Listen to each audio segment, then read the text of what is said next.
बच्चों, कक्षा 11 का आज गणित में एक नया चैप्टर नंबर 1 समुच्चय सिद्धांत पहला ही चैप्टर है। सबसे पहले हम बात करेंगे समुच्चय होता क्या है। समुच्चय होता है यानी कि सेट, किसी भी चीज़ का कोई सेट, जैसे कि चूड़ियों का सेट या क्रिकेट की टीम का सेट। ठीक है, तो सेट होता है वस्तुओं का सुपरिभाषित संग्रह। वस्तुओं का सुपरिभाषित संग्रह समुच्चय कहलाता है।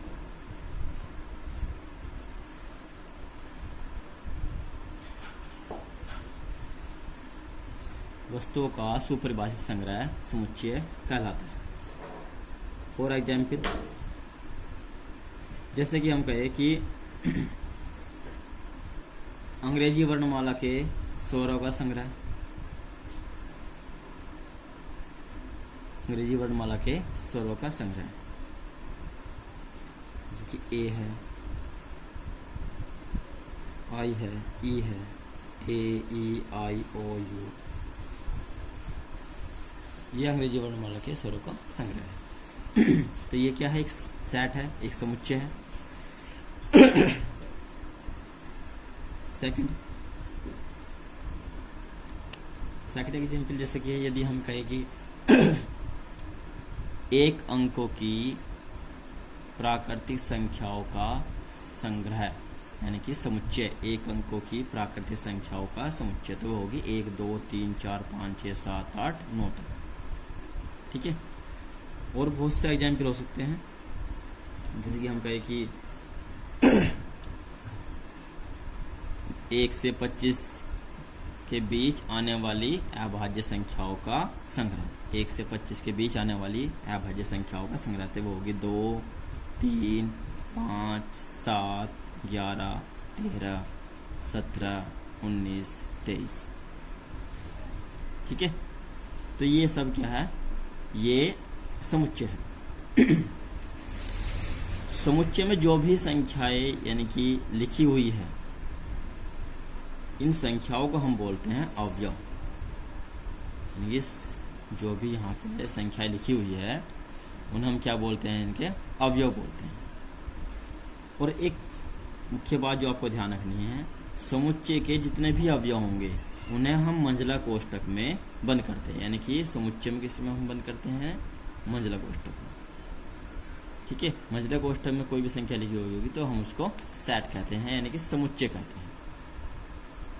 अब समुच्चय को हम अंग्रेजी के कैपिटल लेटर द्वारा प्रेजेंट करते हैं, जैसे कि A, capital B, capital C, capital D, यानी कि कोई भी समुच्चय हम लिखेंगे या तो हम उसे कैपिटल ए के बराबर या कैपिटल बी के बराबर या कैपिटल सी के बराबर, या क्वेश्चन में जैसे दिया होगा उस टाइप से। ठीक है, अपनी तरफ से ए बी सी डी कैसे मांगते हैं। तो समुच्चय सिद्धांत में समुच्चय क्या होता है? समुच्चय वस्तुओं का सुपरिभाषित संग्रह है। ठीक है, और जो भी वस्तु हम लिखेंगे वे मंझला कोष्ठक में लिखेंगे। समुच्चय को हम कैपिटल लेटर द्वारा प्रेजेंट करते हैं। ठीक है, और समुच्चय के अंदर की जो संख्याएं है, यानी कि समुच्चय में जो संख्याएं लिखी हुई है उन्हें हम बोलते हैं अवयव। ये सभी समुच्चय क्या है? ये सब समुच्चय के अवयव है। इन्हें हम प्रेजेंट कैसे करते हैं? अवयवों को प्रेजेंट कैसे करते हैं? सपोज करो यहाँ पे है ए ई आई, तो हम इसे कैसे कहेंगे कि ये इसका अवयव है? तो यदि हमें इसमें लिखना है कि ए जो है वो समुच्चय ए का अवयव है, ई जो है वो समुच्चय ए का अवयव है, तो हम इसे ऐसे लिखेंगे ए अवयव है समुच्चय ए का, ई अवयव है समुच्चय ए का। ठीक है, यानी कि हम इंग्लिश में से बोलते हैं ए बिलोंग्स टू ए या ई बिलोंग्स टू ए। और जैसे कि इसमें बी नहीं है, सी नहीं है इसमें। ठीक है, तो यदि हम इसे लिखेंगे बी, यदि हम इसमें लिखें कि बी अवयव है ए का, तो ये इसका ए अवयव नहीं है, तो इसे हम काट देंगे। तो इसका मतलब ये होगा कि बी ए का अवयव नहीं है, यानी कि बी समुच्चय ए में नहीं आया। ठीक है, तो समुच्चय को कैसे लिखते हैं? समुच्चय को जो भी हम समुच्चय होगा उनकी उस संख्याओं को हम मजला कोष्ठक में व्यवस्थित करेंगे।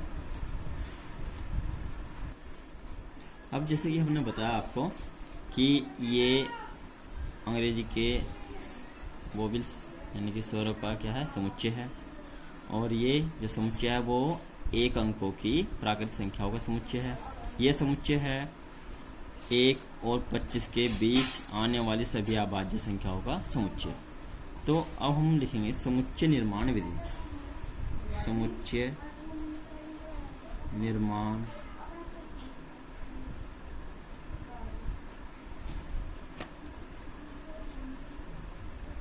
समुच्चय निर्माण विधि। समुच्चय निर्माण विधि में सबसे पहले को कुछ पॉइंट है जिन पर आपको फोकस करना है। ठीक है, 3 पॉइंट है। नंबर 1, समुच्चय के जितने भी अवयव होंगे उन सबको एक चर राशि x से प्रदर्शित करेंगे, यानी कि समुच्चय के सभी अवयवों को, यानी कि समस्त अवयवों को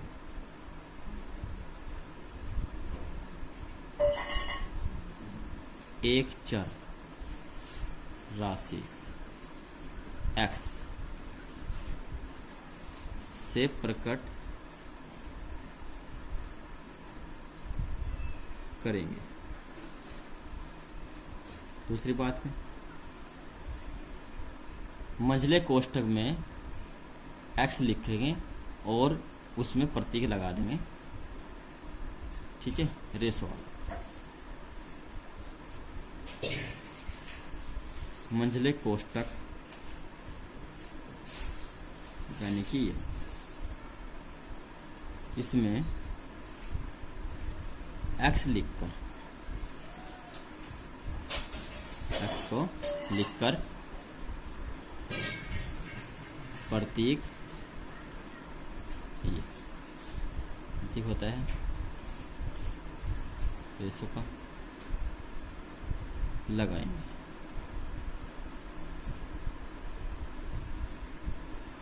ठीक है, नंबर 3 हम क्या करेंगे? इसके बाद हम उस गुण को लिखेंगे जो समुच्चय के अवयव जो है, जिस गुण को समुच्चय के अवयव संतुष्ट करते हो। इसके बाद हम उस गुण को लिखते हैं। इसके बाद उस गुण को लिखिए, उस गुण को लिखते हैं जिसे समुच्चय के अवयव संतुष्ट करते हैं।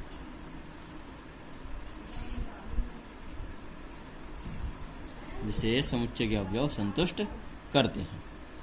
फॉर एग्जाम्पल, सपोज करो भारत के सभी नागरिकों का समुच्चय। ये क्वेश्चन आ गया कि समुच्चय निर्माण विधि में लिखिए भारत के सभी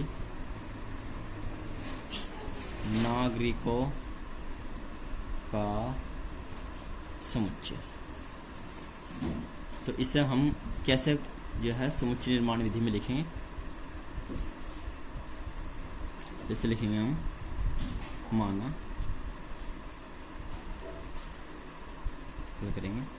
माना ए जो समुच्चय है किस प्रकार है कि x, इसका अर्थ है, इसे पढ़ेंगे, इसका अर्थ है कि x भारत का एक नागरिक है। भारत का नागरिक है, सही, वो कोई सा भी हो सकता है। ठीक है, भारत के सभी नागरिकों का समुच्चय। तो समुच्चय निर्माण में लिखेंगे माना समुच्चय ए बराबर है, मतलब क्वेश्चन लिखेंगे x, और जहां x क्या है, जहां x भारत का नागरिक है। एग्जाम्पल नंबर 2,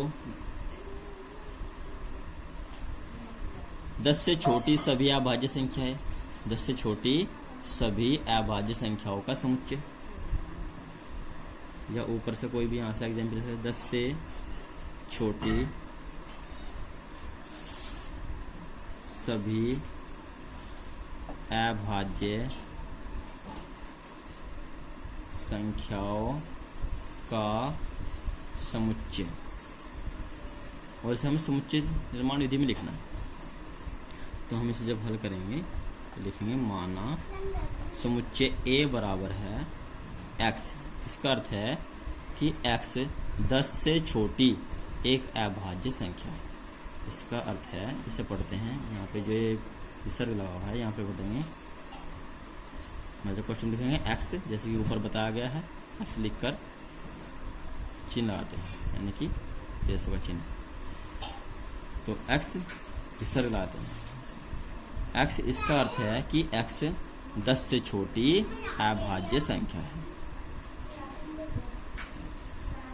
अभाज्य संख्या है, और मैंने कोष्टक को बंद कर दिया। ठीक है, अब एक बात और देखिए, यहाँ पे ये जो समुच्चय A है इसमें अवयव है 1 2 3 4 5, ये 5 अवयव हमने लिखे।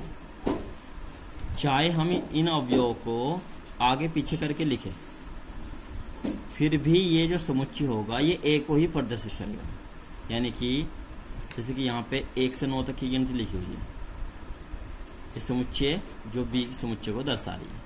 यदि हम इसे विपरीत क्रम में भी लिख दें या आगे पीछे करके भी लिख दें तो भी ये समुच्चय P को ही प्रदर्शित करेगी। यानी कि यदि संख्याओं का क्रम बदलने से समुच्चय चेंज नहीं होगा, समुच्चय ये रहेगा जो है।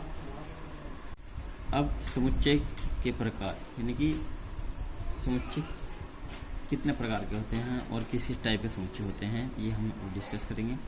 इसके लिए बच्चों आप जो है नोटबुक लेकर बैठे, पेंसिल वगैरह, हम डेफिनेशन लिखेंगे नहीं, यहाँ पे जो है आपको स्वयं लिखनी है, हम केवल आपको बता रहे हैं। नंबर 1 रिक्त समुच्चय, हम एग्जाम्पल देते हुए चलेंगे, साथ साथ समझाते हुए चलेंगे, डेफिनेशन आपको स्वयं लिखनी है।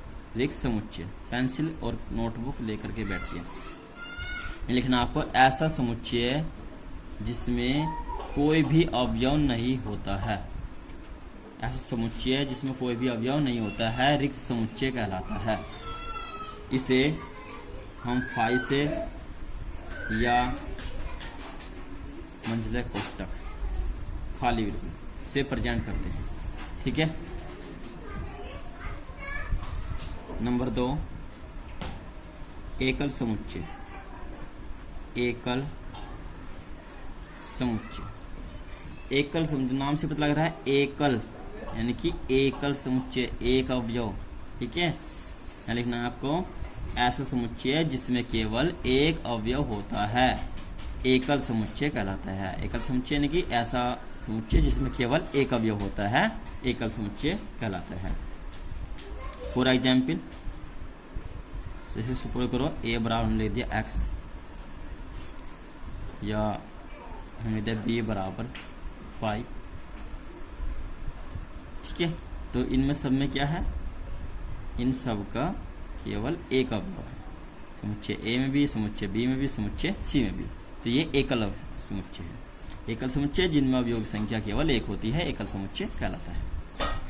नंबर 3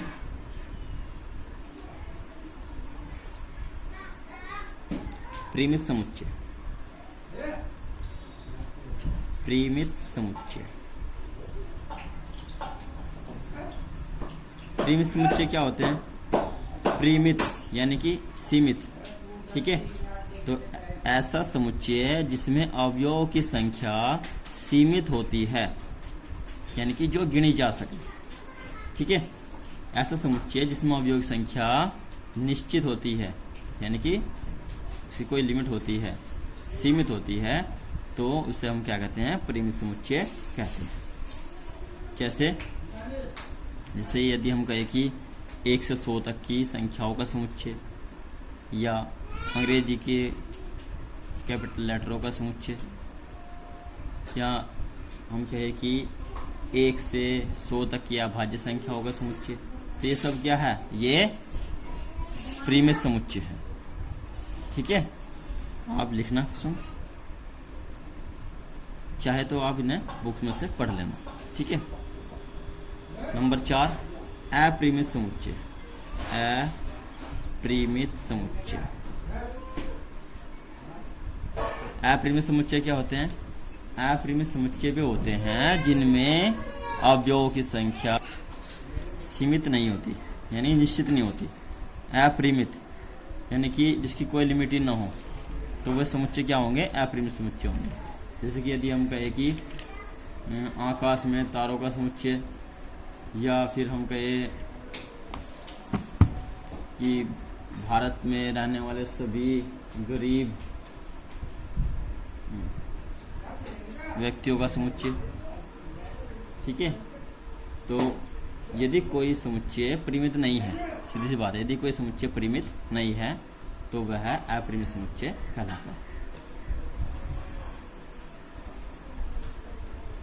नंबर 5, विसंगीत समुच्चय। विसंगीत समुच्चय। विसंगीत समुच्चय या हम कह सकते हैं असंयुक्त समुच्चय। विसंगीत समुच्चय क्या होते हैं? नाम से देखा है विसंगीत, यानी कि ऐसे दो समुच्चय, सुपर करो एक समुच्चय ए है और दूसरा समुच्चय बी है। इसका अवयव है 1 2 3 और इसका अवयव है मान लीजिए 5 6 7। तो ये दो ऐसे समुच्चय है जिनके अवयव आपस में मैच नहीं करते। तो यहाँ पे दोनों समुच्चय हम क्या कहेंगे कि ये दोनों समुच्चय आपस में विसंगीत समुच्चय है, क्योंकि ए का कोई भी अवयव बी में नहीं है और बी का कोई भी अवयव ए में नहीं है, इसलिए ये दोनों क्या है? विसंगीत समुच्चय है, यानी कि इनका कोई भी अवयव उभयनिष्ठ अवयव नहीं है। तो डेफिनेशन इसकी आप लिखोगे, ऐसे दो समुच्चय जिनका कोई भी अवयव उभयनिष्ठ न हो विसंगीत समुच्चय कहलाते हैं या असंयुक्त समुच्चय कहलाते हैं। ठीक है। नंबर 6 होता है सम समुच्चय। सम समुच्चय या समान समुच्चय। जैसे कि आपको बच्चों नाम से पता लग रहा है कि सम यानी कि समान, समान समुच्चय यानी कि इक्वल। तो दो समुच्चय, सपोज करो एक ए है और एक समुच्चय बी है, तो दो समुच्चय समान समुच्चय कहलाते हैं यदि ए का प्रत्येक अवयव बी में और बी का प्रत्येक अवयव ए में हो। सपोज करो इसमें है ए बी सी, इसके 3 अवयव हैं और इसके भी 3 अवयव है, मान लो सी बी ए। भले ही ये विपरीत क्रम में लिखे हो या आगे पीछे लिखे हो, परंतु ये समान समुच्चय है, क्योंकि ए का प्रत्येक अवयव बी में है और बी का प्रत्येक अवयव ए में है, इसलिए ए और बी दोनों क्या है? समान समुच्चय है। इसे हम कहेंगे, इसे हम लिखते हैं ए बराबर बी। ठीक है। और यदि ऐसा ना हो, यदि कहीं पे लिखा हुआ हो कि ए बराबर B, A is not equal to B, तो यानी कि ए बी के बराबर नहीं है। ये क्या है? ए और बी आपस में समान समुच्चय। और नंबर 7 समतुल्य समुच्चय। समतुल्य समुच्चय। देखो समान समुच्चय और समतुल्य समुच्चय में क्या डिफरेंट है? समतुल्य समुच्चय वे समुच्चय होंगे जिनमें अवयवों की संख्या समान होगी। तो समतुल्य समुच्चय वे दो परिमित समुच्चय ए और बी समतुल्य समुच्चय कहलाते हैं यदि ए में अवयवों की संख्या, यानी कि समुच्चय ए में अवयवों की संख्या बराबर हो समुच्चय बी में अवयवों की संख्या। ठीक है, चाहे वे आपस में इक्वल हो या ना हो। जिसे सपोज कीजिए ए बराबर है मान लीजिए 1 2 3 और बी बराबर है ए बी सी, तो ये दोनों समुच्चय समतुल्य समुच्चय, क्योंकि ए में अवयवों की जो संख्या है वो बी के अवयव संख्या के बराबर है, इसलिए दोनों समुच्चय सम समुच्चय। आज की वीडियो में इतना ही बच्चों। नेक्स्ट वीडियो में हम पढ़ेंगे समुच्चय का उपसमुच्चय, यानी कि किसी समुच्चय का उपसमुच्चय, सबसेट।